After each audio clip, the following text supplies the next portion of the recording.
So yun guys, magandang gabi sa inyo lahat at ang pag-uusapan natin ngayon ay ang 3 steps of success. Madali na lang talaga umasenso. Ang pagiging masipag ay usual yan. Halos lahat naman ng Pilipino masisipag. At na-apply mo siya doon sa tama na na-improve mo ang sarili mo, nagkakaroon ng produktibong resulta doon sa sipag mo. Nakabase yan kung paano mo siya ginagamit. Hindi kasi pwede talaga yung masipag ka lang doon sa isang area na yun, which is kahit wala naman talagang improvement o hindi produktibo, doon ka pa rin nagsisipag, yun pa rin yung focus mo, which is mali. Kung masipag ka, dapat dalhin mo siya sa ibang bagay, i-innovate mo, adagdagan mo yung skills mo. Kung mali naman kasi ang aplikasyon ng sipag mo, sayang din. Hindi naman lahat ng masipag talaga ay umasenso. Kung sipag lang ang gamitin mo. Pero isa yan sa formula. Isipin natin palagi na pag masipag ka, malaki ang posibilidad ng masenso. Pero dapat tama ang pag-a-applyan mo ng sipag mo. Nag-innovate ka, dinadagdagan mo yung skills mo, nagiging magaling ka. Maraming ang Pilipinong masipag, hindi umasenso, pero maraming Pilipinong tamad na talagang walang pag-asa umasenso. Okay, so para sa akin ganito, masipag ka nga, hindi ka nag-improve. Doon ka lang naman sa isang area, doon kung nagtatrabaho ka, doon ka lang sa isang area ng trabaho na yun, na paulit-ulit lang, hindi nag-innovate, hindi nag-improve, walang skills na nadagdag sa'yo, useless yung sipag mo. Ang ibig sabihin ko na kailangan talaga nandun sa formula yung sipag, nag-innovate ka dapat. Masipag ka, tumutuklas ka ng mga bago, at pinagtsatsagaan mong matutunan yung mga bagay na yon at pinagsisipagan mo palalo. Iniisip kasi natin work smart, magiging matalino, magiging magulang, or medyo yung hindi magandang pakahulugan ng work smart. So, lilinawin na natin. Ang work smart ganito, kailangan mo talagang i-improve ang sarili mo. Tumuklas ka ng mga bagong skills na i-improve ng personality mo, magiging magaling ka, magiging knowledgeable ka sa lahat. So, hindi ka kasi mag-i-improve sa isang area lang eh. Matututo ka ng mga ibang trabaho, ibang skills, o higher level yung kaalaman mo. May improve mo yung sarili mo. Yun yung ibig sabihin ng work smart. Maging magaling ka. So, kapag magaling ka, so possible yung kagalingan mo na yun, madadala mo yun sa labas. Kasi kung magaling ka talaga, nasa pagkatao mo yun eh. Kung ano man yung naambag mo sa company na kagalingan ngayon, at kung lumabas ka na sa company na yan, magtayo ka ng sarili mong negosyo, madadala mo yung kagalingan na yan. Yung pagiging masipag at sa pagiging magaling pagsamahin mo, napakagandang formula ng dalawang yan. So, yun yung number 1 na formula. Number 2 naman na formula ay mag-ipon. So, bakit kasama sa formula ang pag-iipon? Kapag nakapag-ipon ka kasi at magkaroon ng oportunidad, anytime dumarating ang oportunidad paano kapag wala kang ipon? Wala kang magamit na finances? At sa pagninegosyo talaga, lamang talaga palagi ang ipunan. Pwede ka naman talaga magnegosyo na walang puhunan, pero maganda pa rin magnegosyo ka ng may punan kasi lamang ka pag ipunan ka eh. Kumbaga may nagagamit ka ng mobilization eh. Kesa dun sa wala kang mobilization, dumadaan lang sa'yo, ipapasa mo dun sa consumers, mas maliit ang kita mo. Pero kung ikaw mismo, binili mo sa company, may karayaan kang mag-mark up, may karayaan kang kitaan itong na-purchase mo sa company, may puhunan ka, mas malaki ang kinikita mo. May puhunan ka, makakagamit ka ng mga mobilities, vehicles, tao, at mas mapapaganda yung simula mo, mas mapapadali ang simula mo kapag may puhunan ka. So, napaka-importante talaga na natututo tayong ipon. At sa pag-iipon kasi guys, ganito, kung halimbawa ikaw nagtatrabaho ka sa empleyado, dapat i-secured mo talaga yung 30% or kung wala ka naman gano'ng pinagkakagasusan, dagdagan mo. More than 30%. Dapat lowest 30% ang nasi-secured na may tago mo, may ipon mo. Monthly yan. Kung example, sumasahod ka ng 15,000 sa pagiging empleyado at may goal ka sa buhay na magnegosyo balang araw. Yung 30% na yun is 15,000 or 1,500 pesos. So dapat, iisipin mo na ang sinasahod mo lang talaga instead na 15,000 ay 10,500 lang. Huwag mong iisipin yung 4,500 na iipunin. Kasi pag inisip mo na may sobra ka pa na 4,500, aasahan mo yan na anytime, pwede mong galawin yan. Hindi kasi gano'n ang ipon. Pag sinabing ipon, gagalawin mo lang siya kung kailangan. Iba naman din yung pang emergency. Kung sakali man na nag-iipon ka, unahin mo muna siyempre yung punuan yung emergency mo. Ipunin mo muna yung for emergency mo ng 6 na buwan. Kapag natapos mo na yung for emergency mo, saka kayo mag-ipon ng para sa future na business na iniisip mo, na sisimulan mo. Napakaganda kasi guys magnegosyo kung may puhunan ka. Napakadaling magnegosyo kung may puhunan ka. Kasi ang sasakyan, kung malaki ang naipon mo, hindi sasakyan na pamporma, yung sasakyan na magagamit sa negosyo mo. Kahit ako nagsimula ka lang din naman, kung aangkop sa iyo yung mga maliit na sasakyan, for example, multicab, magkano naman multicab? Makakabili ka nga ng multicab na 45,000 second hand din. Makakabili ka ng tricycle, example.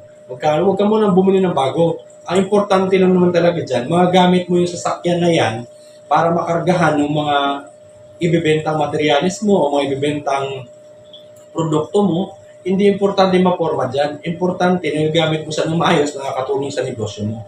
So kapag may pera ka, may mobility ka, makakapag-hire ka ng tao na makakatulong mo, hindi ka ganong hirap kapag may pera ka. So napaka-importante na nag-iipon ka talaga.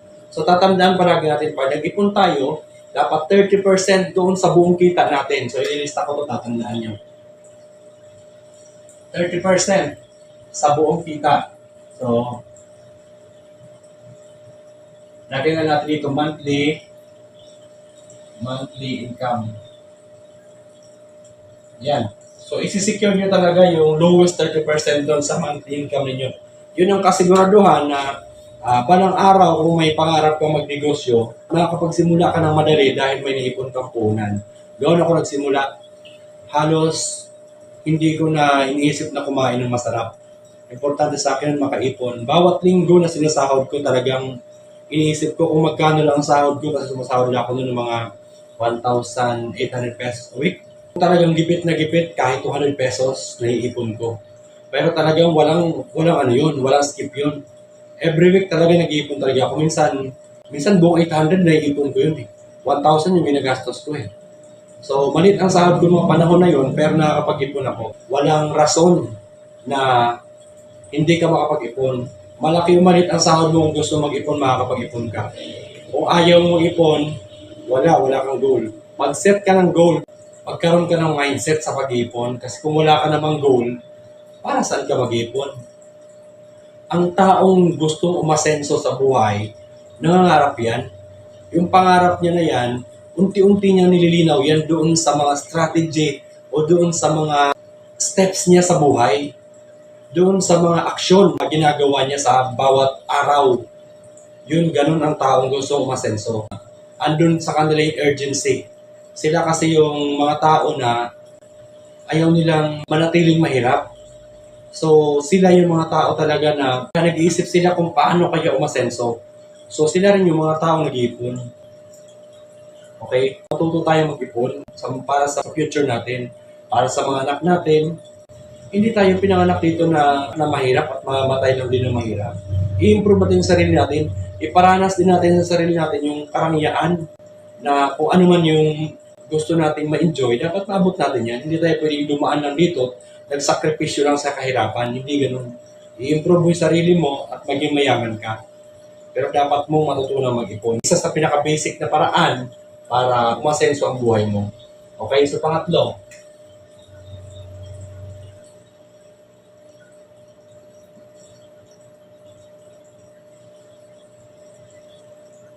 Negosyo. So marami ang nangangarap na magkaroon ng negosyo. Pero bakit puro pangarap na lang at yung pangarap nila ay nananatiling pangarap na lang? Kung gusto mo talagang umasenso ang buhay mo, pinakamadaling paraan ng pagninegosyo. So kung may hard work ka at work smart ka habang nagtatrabaho ka at marunong ka mag-ipon, bakit hindi ka magtayo ng negosyo kung meron ka na ng dalawa? Isang steps na lang magbinegosyo ka para yumaman ka. So, napakaklaro. Nandun na yung halos kasiguraduhan ng pag-asenso mo. Itong tatlo pagkasamahin mo. Pag ninegosyo ka lang, itong panghuli, kailangan mo talaga ng implemento. Ang nagiging problema kasi minsan, nakakaipon na tayo, may puhunan na. Actually ako talaga, ang pinagdaanan ko napakahirap Umabot ako dun sa punto na nakapag-ipon ako. Umabot siguro ng 350,000 ang ipon ko noon. Nagkamali na ako ng desisyon kasi inuna ko yung bahay. Bumili ako ng rights na lupa, tinignan ko ng bahay, naubos yung 350,000. So dun sa pagkakamali na yon, dun din ako natuto. So napulot ko yung aral na mali pala yung ginawa ko.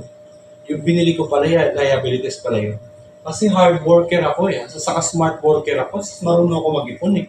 Nagkamali na ako sa huli. Instead sana magnegosyo, ang ginawa ko, bumili ako ng properties na hindi naman asset, naging liabilities. Kasi tinirahan ko, hindi ko naman pinupahan, doon kami tumira. So, anong nangyari? Nawala yung pera, wala akong upa. Pero magkano na naman ang upa talaga sana? Noong mga panahon na yun, mga 5,000 pesos eh. So, ang ginastos ko is 350,000. Kung pinuhunan ko yun sa negosyo, napakalaking puhunan na yun noon. Kasi 20, yung pangalawang sumo ko na negosyo yun eh. 2014 kasi nagsimula ako magnegosyo talaga is 2011. So yung unang negosyo actually hindi naman yun nalugi. Isinara ko lang yun dahil gusto ko rin mag-innovate ng bago. Medyo yung unang naitayong negosyo kasi medyo palagay ko hindi ko kayang i-expand ng mas malaki. Kumbaga hindi siya infinite, hindi pang malakihang klase negosyo. So dun sa negosyo ko na hindi ako nalugi doon. Kumita pa ako noon, sinarado ko na kumita ako. Tapos yung pera na naipon ko doon, pinasok ko sa bangko, nag-isip ako ng bagong negosyo. Ayun, second time around 2014, nagtayo ako ng negosyo. Kaya na, nung panahon na yun, nagtayo ako ng negosyo na 70,000 na lang naging punan ko kasi naubos ko nga siya doon sa, yung naipon ko na 350,000 ay naubos ko nga siya doon sa pagpapatayo ng liabilities ng bahay. So, pero ayun, nagsimula ako sa 70,000 year 2014, napakaliit na punan ng 70,000. Hardware ang itinayo ko negosyo, halos walang naman yung hardware doon sa 70,000. Ang upa ko lang nung panahon na yun is 4,500 pesos. So, paano ko kaya ako mapapalago itong hardware ko na nagsimula ako sa 70,000? Ang ginawa ko, habang nandun ako sa hardware na yun, nag-iisip pa rin ako ng hanap buhay sa labas. Nag-aahente pa rin ako. Nagpipick up deliver pa rin ako. Pero sariling pera ko na yung gamit. Hindi tulad nung nag-freelancer ako na umaasa ako sa incentives ng company. Kung ano yung mabenta ko, after 1 month, kukunin ko yung incentives sa company. Hindi na ganun. Kasi nung nag-dinegosyo na ako, sinasarili ko na. Pinupunanan ko na yung mga binibili ko, di-deliver ko sa client ko. Hanggang umikot yung punan ko na 7,000 lumaki. Nakabili ako ng unang truck. Sa loob ng 6 na buwan lang, nakabili ako ng unang truck. Maliit lang, mura lang. Ano lang talaga siya. Sakto lang siya na magagamit sa hardware. Hindi ako bumili ng mamahali. Ang binili ko second hand gamit na. Pero importante no, napakinabangan ko. Napakinabangan ko yun ng 3 taon. Actually, yung 70,000 yun, kumita ng milyon. Ganun ko ka ni-utilize yung 70,000 na binili ko ng to. So, anong nagiging problema natin kung bakit hindi nagtutuloy itong yun? Kung hindi ka magninegosyo, masasayang yung unang 2 formula na yan, yung unang 2 steps na yan, nandun ka na eh, may 2 steps ka na eh. Pangatlong hakbang mo na lang eh, posible ka nang umasenso.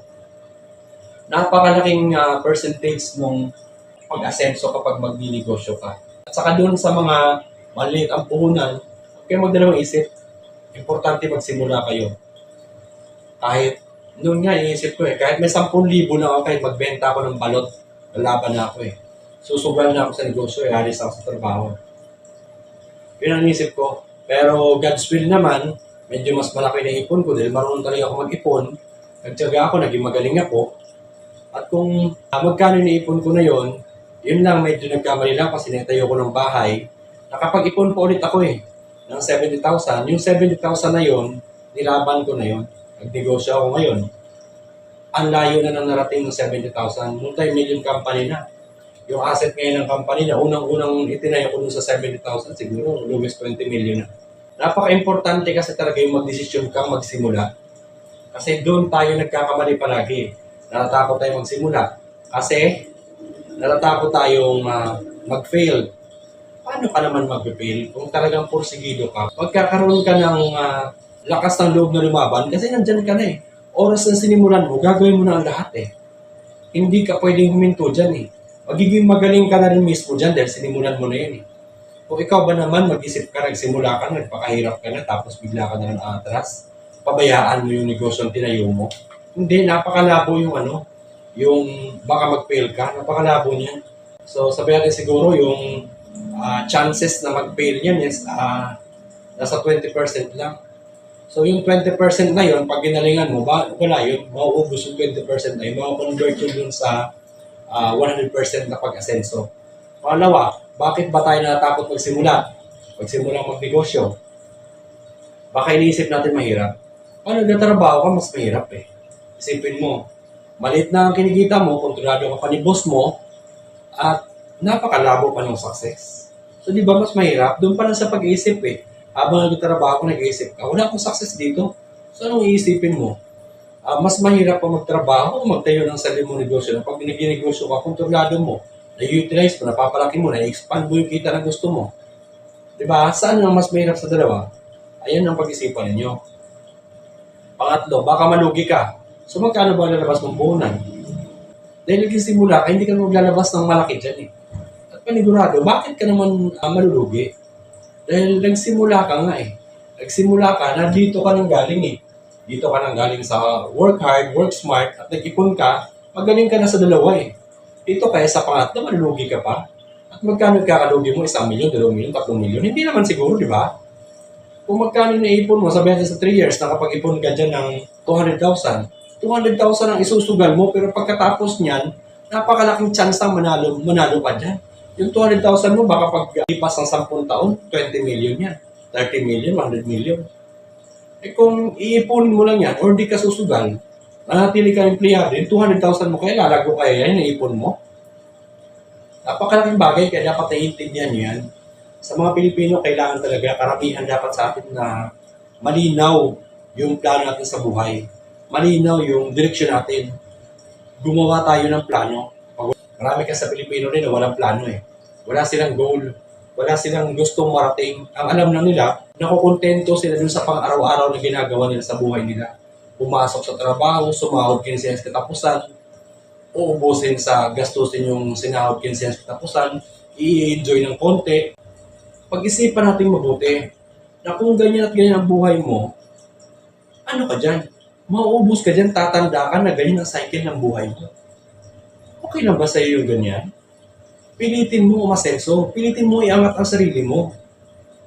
Hindi pwedeng habang buhay mahirap tayo. Danas natin ang hirap, ini-enjoy natin yan.